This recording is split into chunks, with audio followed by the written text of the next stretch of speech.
स्वागत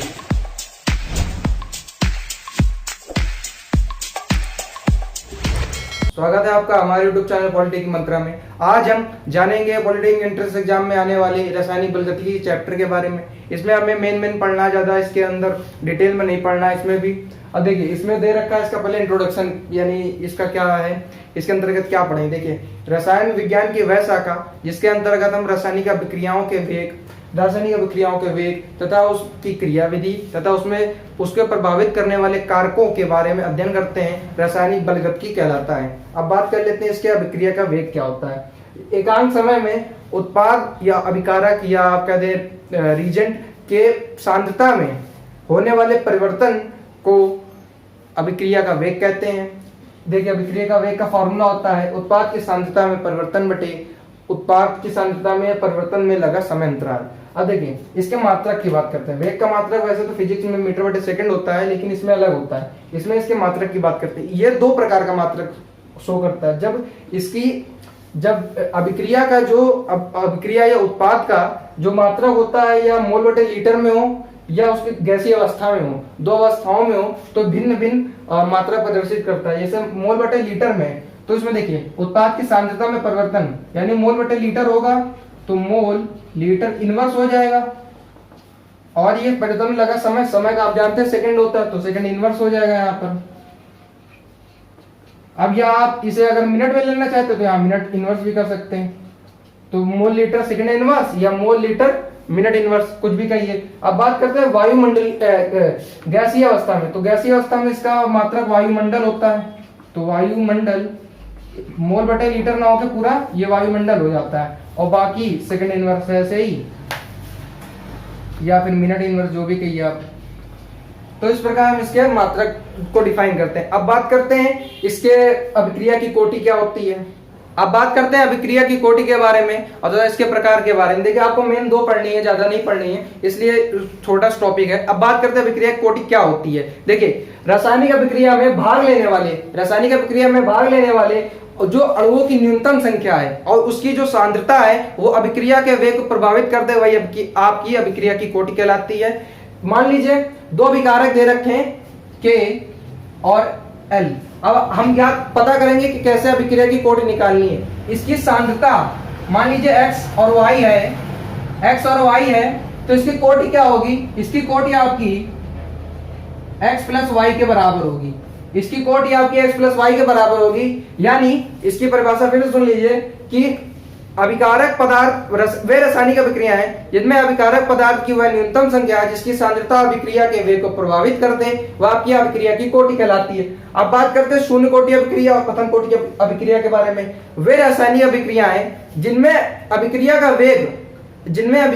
का वेग अभिकारक पदार्थ की सांद्रता पर निर्भर बिल्कुल नहीं करता, तो वो आपका शून्य कोटि अभिक्रिया कहलाती है। देखिए, इसका उदाहरण ये है H2 + Cl2 = 2HCl। देखिए, इसमें H2 की जो सांद्रता है वो आपकी 0 है और Cl2 की जो सांद्रता है वो आपकी 0 है। ये आपके प्रायोगिक मान होते हैं जो लैब में निकाले जाते हैं, तो ये आपके 0 यानी ये x प्लस वाई यानी 0 + 0 = 0, इसलिए ये शून्य कोटि की अभिक्रिया कहलाएगी। अब बात करते हैं प्रथम कोटि अभिक्रिया के बारे में। वे रासायनिक अभिक्रिया जिनकी अभिक्रिया के वेग एक अभिकारक के सांद्रता पर निर्भर करती है, वह आपकी प्रथम कोटि की अभिक्रिया कहलाती है। ये आपकी अभिक्रिया दे रखी है, ये आपकी बहुत फेमस रिएक्शन है। जब आपकी सुक्रोज का हाइड्रोलिसिस होता है तो आपका ग्लूकोज तथा फ्रक्टोज प्राप्त होता है। देखिए, ये आपका सुक्रोज हो गया। सुक्रोज का जब जल अपघटन कराते हैं तो ग्लूकोज और फ्रक्टोज प्राप्त होता है। देखिए, तो इसमें देखिए, इसमें सांद्रता बात करते हैं जो आपकी C12H22O11 की सांद्रता एकांक होती है और जल के आपकी जो सांद्रता है वो आपकी 0 है यहाँ पर। तो अभिक्रिया की कोटि क्या हो जाएगी, आपकी 1 + 0 = 1, यानी आपकी कोटि आपकी 1 आ जाएगी। चलिए, अब बात करते हैं वेग स्थिरांक के व्यंजकों के बारे में कि प्रथम कोटि अभिक्रिया में क्या होता है और शून्य कोटि अभिक्रिया में क्या होता है। देखिए, प्रथम कोटि अभिक्रिया में होता है K = 2.303/T log A/A - x/10। देखिए, इसमें ये सब क्या होते हैं, देखिए आपको सिर्फ फॉर्मूला पढ़ना है, पेपर में मान लीजिए फॉर्मूला पूछ लिया गया या फॉर्मूला से रिलेटेड कोई आसान से इजी से क्वेश्चन पूछ लिया गया तो आप कर सकते हैं। जैसे के आपका वेग स्थिरांक होता है, के आपका वेग स्थिरांक होता है, टी जो होता है अभिक्रिया में लगा कुल समय होता है, और ए जो होता है पदार्थ की प्रारंभिक मात्रा होती है, और जो एक्स होता है आपका वो पदार्थ की विघटित मात्रा या कह सकते हैं जो घटी हुई मात्रा होती है, और ए माइनस एक्स क्या हो जाएगा, यदि प्रारंभिक मात्रा में घटी हुई मात्रा घट जाएगी तो आपकी शेष मात्रा बचेगी, तो वही होती है पदार्थ की शेष मात्रा। अब बात कर लेते हैं शून्य कोटि अभिक्रिया में क्या होता है। तो प्रथम कोटि अभिक्रिया, शून्य कोटि अभिक्रिया में छोटा सा फॉर्मूला होता है k बराबर 1/t। चलिए अब बात करते हैं कि छोटा सा टॉपिक है कोटि तथा आणविकता में अंतर। देखिए इसमें कंफ्यूज ना हो इसलिए इसको भी क्लियर कर लेते हैं कि कोटि तथा आणविकता में अंतर क्या होता है। आणविकता में अंतर, देखिए जो कोटि आपकी होती है वो सांद्रता के रूप में होती है, और जो आणविकता होती है वो कुल अभिकारक का योग होता है। जैसे मान लीजिए ये k की पावर x और हमने जाना था l की पावर y के रूप में होती है, यानी x प्लस y कोटि यहाँ पर लेते हैं। अब मान लीजिए यहाँ पर ax प्लस bl दिया है तो यहाँ पर a प्लस b ये आपकी आणविकता कहलाएगी।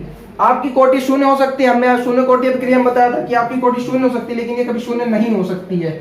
और इसमें कोटि जो होती है आपका प्रायोगिक मान होता है, लैब में टेस्ट होता है, तो ये प्रायोगिक मान होता है। आणविकता प्रमाणिक मान होता है, जिसमें हम खुद देख के बता सकते हैं और इसको हम देख के नहीं बता सकते हैं। चलिए अब बात करते हैं कि अर्धआयुक कण में क्या संबंध होता है। देखिए ये छोटे से फॉर्मूले हैं, इनको समझ लीजिए कि शून्य कोटि अभिक्रिया के लिए अर्धआयुक कण उसके अभिकारक की सांद्रता पर निर्भर करता है। प्रथम कोटि में इसकी सांद्रता पर निर्भर नहीं करता है, और द्वितीय कोटि में ये इसके प्रमाण पाती की सांद्रता पर निर्भर करता है, यानी इसके प्रोपोर्शनल होता है। और इसमें ये जो अर्धआयुक काल होता है वो 1/a² के प्रोपोर्शनल होता है। तो आज की वीडियो में बस इतना ही।